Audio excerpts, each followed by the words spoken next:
Okay, to get started, we're just going to remove the front group of elements. I'm going to use a lens filter extractor wrench. Basically, it's the correct size for the front. What we want to do is unscrew this grouping from the body. So we should be able to see the aperture blades on the inside by the time we get there. This might take some effort.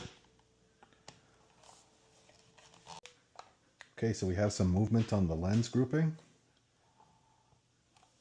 Once you manage to get it unstuck, it should basically unscrew very smoothly.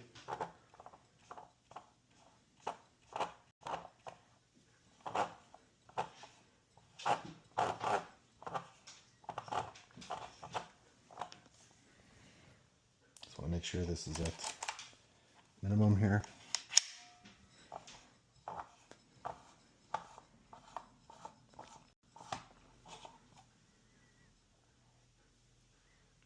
And that's basically it.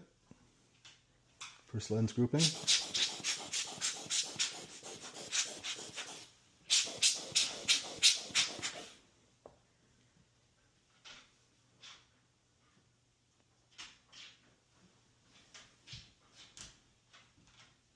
seems pretty clean. It was just a bit of dust on it.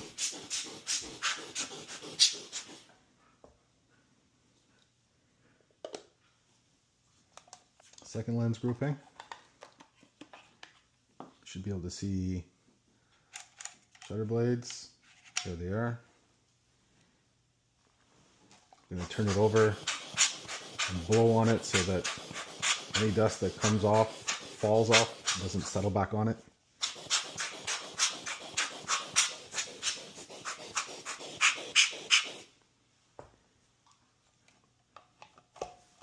And one last blowing for the front elements.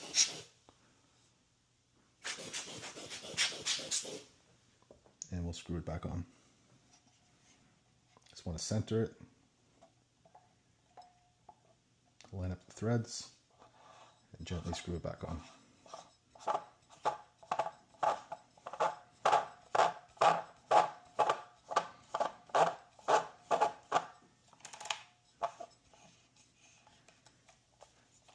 Quick look before we tighten it. That looks pretty good. Still a few little specks there.